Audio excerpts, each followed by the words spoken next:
I think Taiko drumming is a philosophy, and Taiko drumming teaches you to respect one another and treat one another with respect, to be able to share.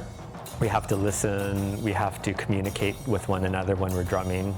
And I think these are values that apply just to being a human as well. A lot of people think Japanese drumming is very similar to martial arts because the drummers are on these very low stances and they raise their arms when they play, and it requires a lot of body strength as well. So, you know, power is also something that describes Taiko drumming as well.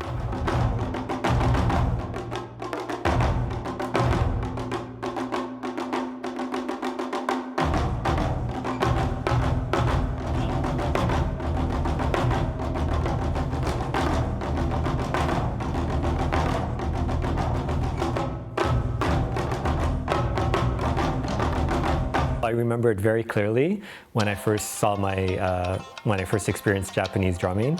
I was 12 years old. Our family was involved at the Japanese Canadian Cultural Center.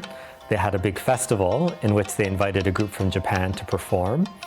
And that was the very first time I had seen live Japanese taiko drumming, and I was completely blown away by the whole experience. I had never seen anything like that in my life. The vibrations and the volume of the sound and the expression of the drummers' faces and all the movement.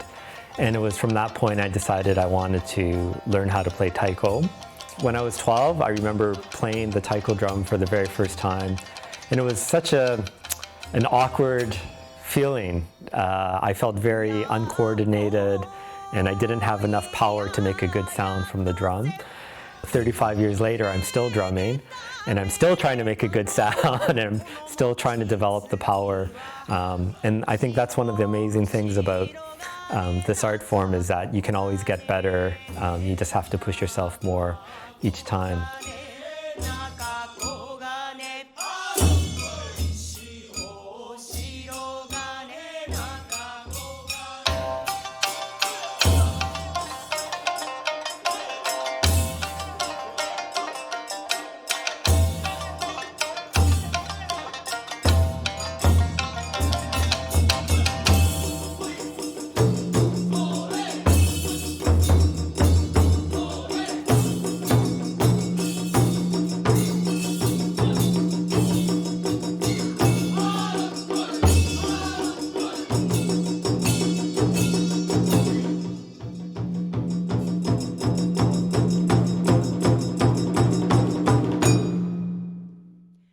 I'm actually a third-generation Japanese Canadian. So my grandparents actually immigrated from Japan to Canada in British Columbia before World War II, actually. And during World War II, my parents and my grandparents were interned in the concentration camps in British Columbia. And after the war, my parents moved to Toronto, and that's where they met each other. And so I was actually born in Toronto.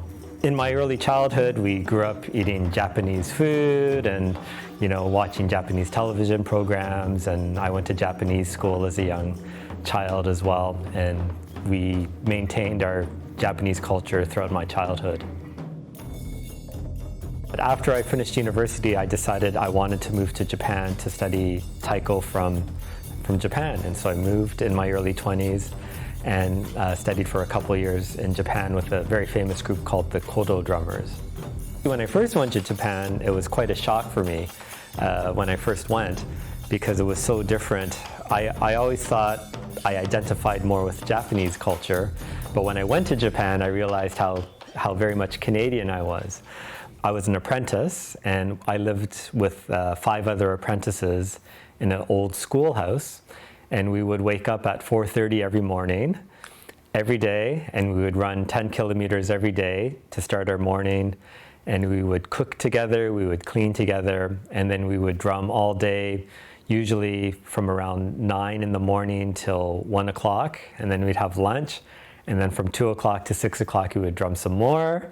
And then 6 to 7 is dinner, and then 7 till around 10 o'clock, we would drum even more. And we would do this 6 days a week. So it was quite an intense experience, and yeah, you really tested your willpower.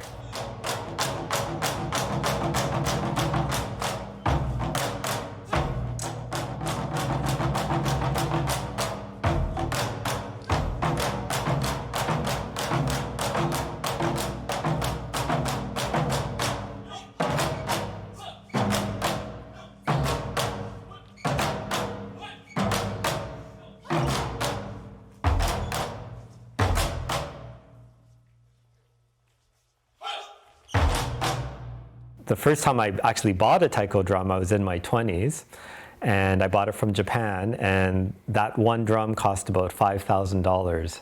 And that's kind of a cheaper drum because most of our drums cost between $8,000 to $30,000 for just one drum. So it's a very expensive art form to participate in. All the drums are custom made. And in fact, one of our drum makers, his family has been making drums for 450 years. So it's a very, very old tradition of drum making. If one of our drums get damaged, if we break a hole in the skin, we have to send the drum all the way back to Japan to get reskinned, and then they send it all the way back. So even to just repair a drum costs several thousands of dollars just to fix one drum.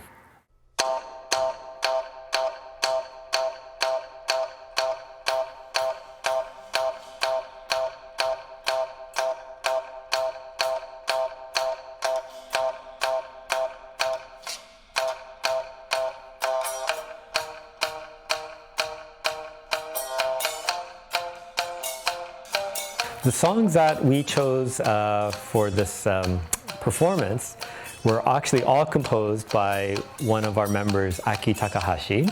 It's a very special program because it's about celebrating the moon.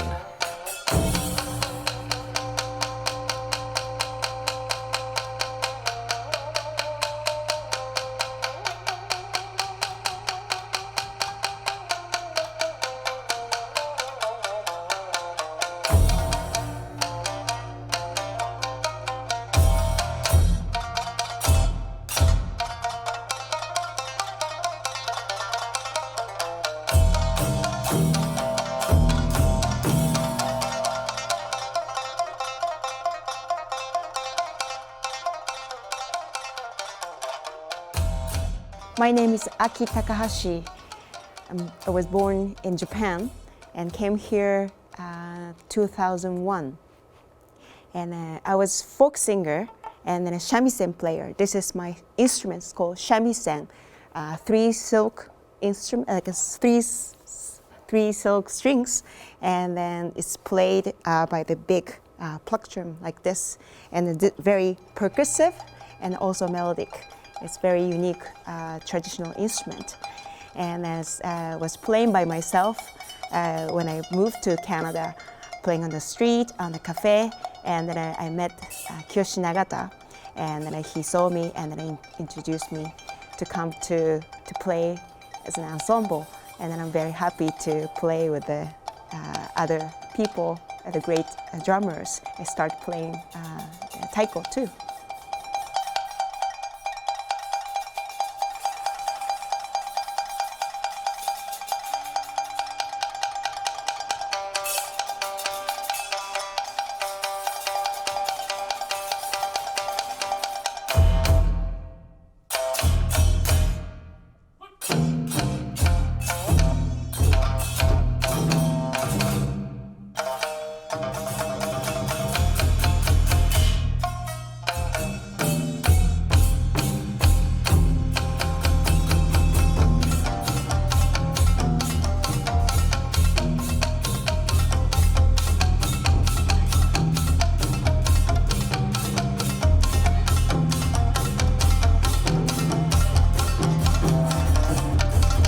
And then we have an instrument called the shamisen, which is a three-stringed instrument.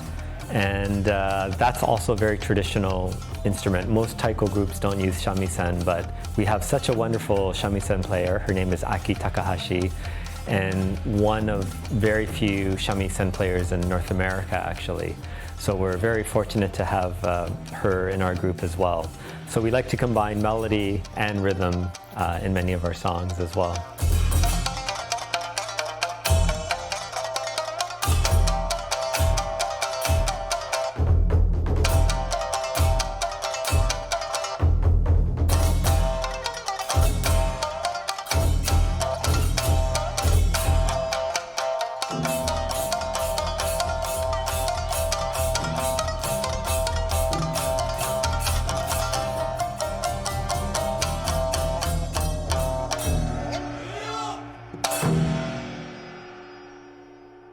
Music is very important, bringing all cultures together. Especially with drum music, there are no words involved. And so, it's been said drumming is kind of a universal language. We can communicate with one another through rhythms and beats. And actually in Japan, the drums were used to communicate from village to village as well. Why we can so easily work with other musicians is mainly through rhythm. We can work with the Indian drummers or Korean drummers because we all share a common language of rhythm. And even if it's not drumming, but melody, or even if it's singing that has melody, we can somehow communicate with one another without actually having to speak to each other. So I think music is such a great uniting force to bring people and different cultures together.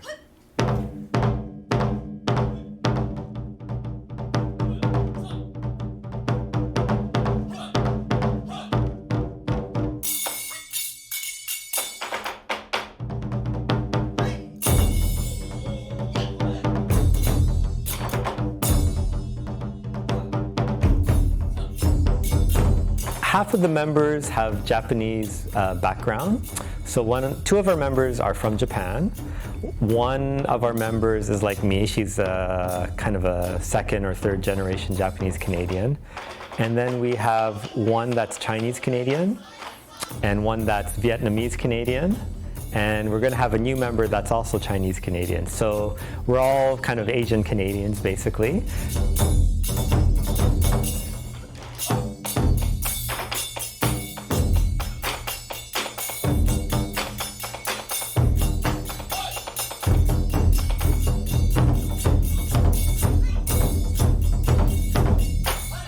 What I love about Canada is it is such a multicultural society. A lot of our influences come from different cultures. We've worked with Indian tabla drummers, we've worked with Korean drummers, Western classical percussionists, and it's amazing that you can find all this diversity in one city.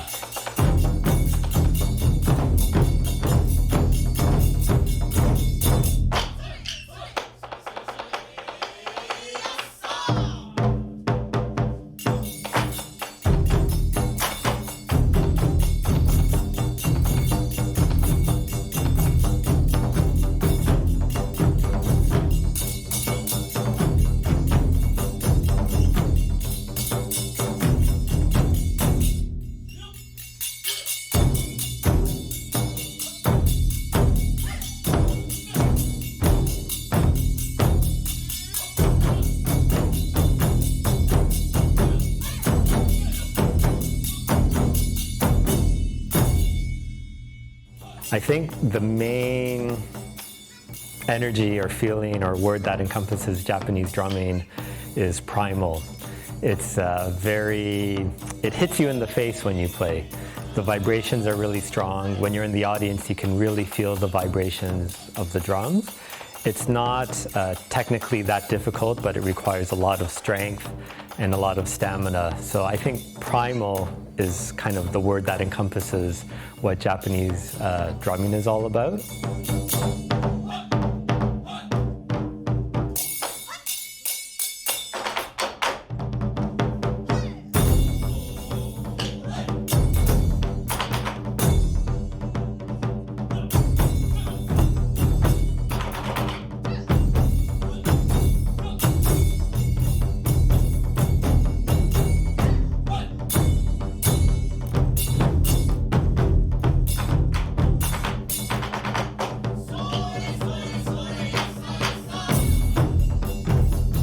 Taiko means Japanese drum, and it's a very old tradition.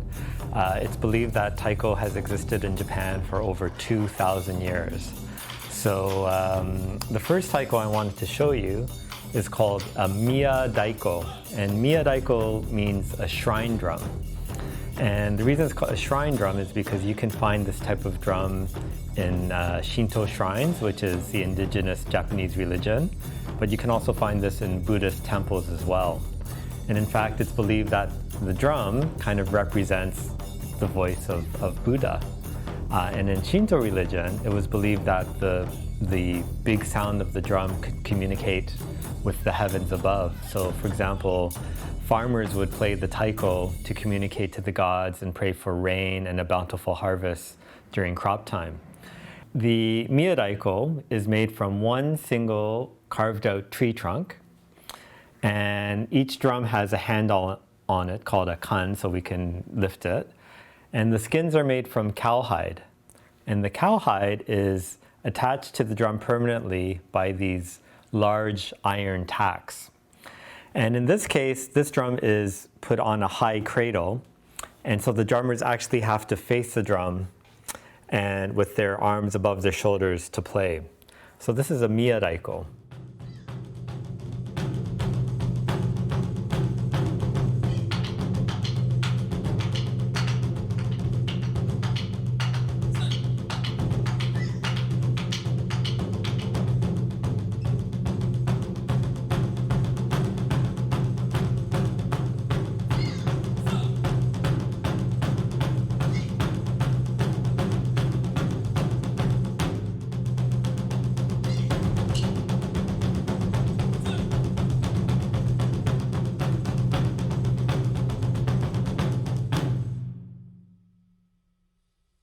This drum, this is a smaller version of the same taiko.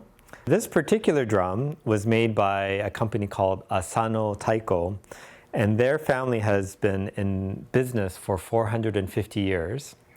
And they're something like 17th generation drum maker that are making these drums. This is the most common type of drum that you would find in Japan, performed in festivals. But also, about 400 or 500 years ago, these drums were played during the Great Civil Wars of Japan.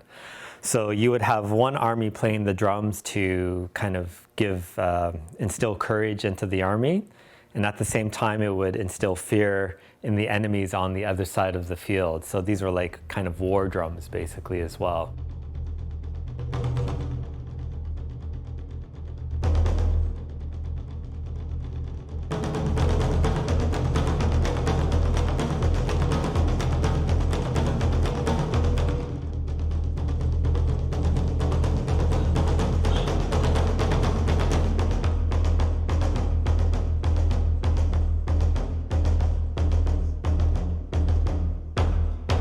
The next drum I wanted to show you is called a shime daiko.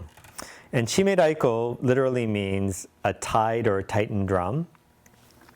And there's two examples. This one, the skins are fastened to the single piece body by one length of rope.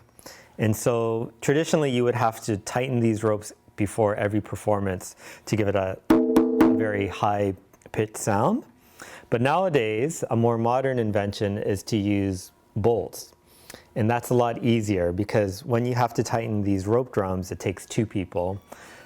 With these bolts, shime daiko, it only takes one person and a wrench basically.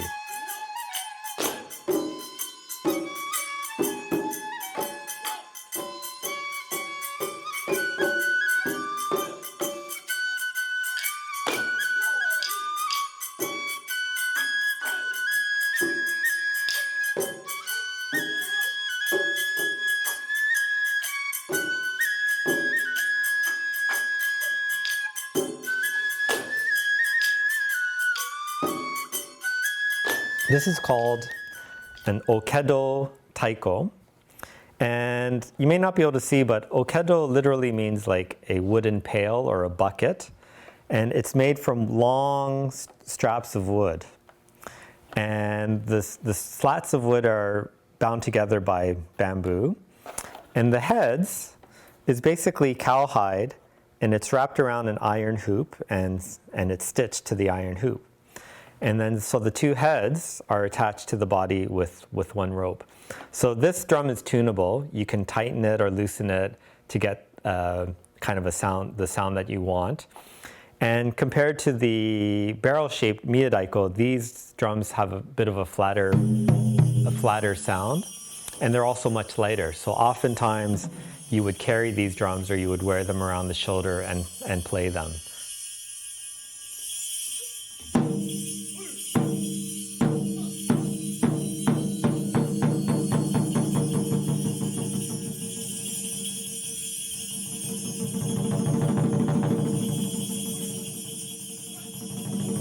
the performer, her name is Kayo, and the song that she plays is four men holding the drum for her as she moves around. And again, it's a celebration. The drums are moving all in different positions, and she's moving from one drum to the other. And it's really a song of celebration, a song of dance, and a song of movement, basically. My name is Kayo Homma-Komori, and I play the Taiko, or the Japanese drums. I'm fourth generation Japanese Canadian, so my family has been in Canada for a long time, but they are originally from Japan. And both of my parents play Taiko as well, so they started one of the first Taiko groups in Canada. And when I was a child, they decided to start a youth Taiko group, so I started as a kid, and I've been playing for 20 years now.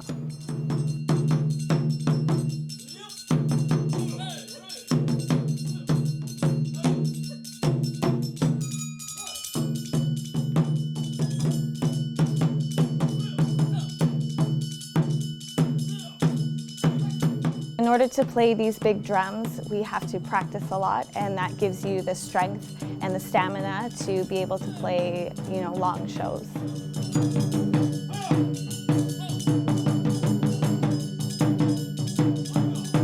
When I play the taiko, I feel very powerful. I also feel a connection to my culture and my heritage. And I also feel gracefulness and lightness, so everything all in one.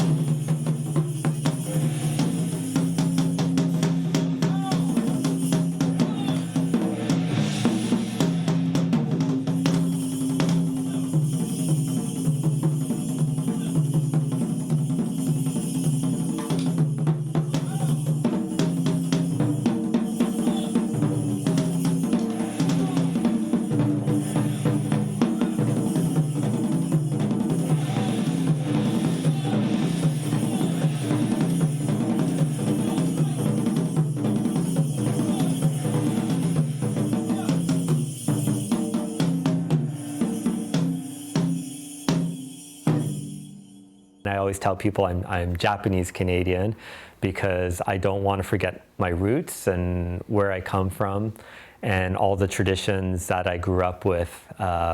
Even though I was living in Canada, I heard Japanese spoken in my household and attending all the different Japanese cultural events in Toronto. So I do identify myself as a Japanese Canadian, but wholeheartedly I'm Canadian.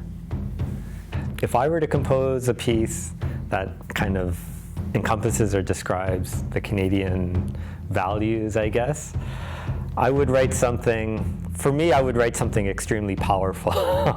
Something that requires a lot of physical strength and endurance, because I think Canada is a strong country.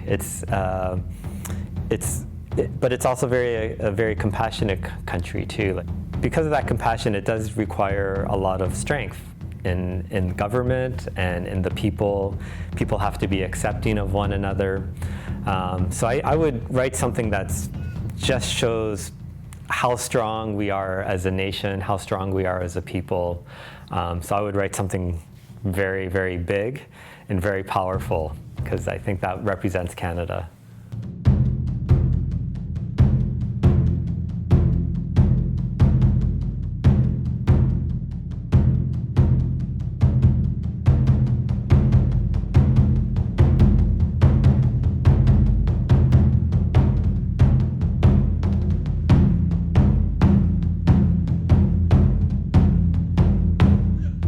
What is music? It's passion, I think, is something.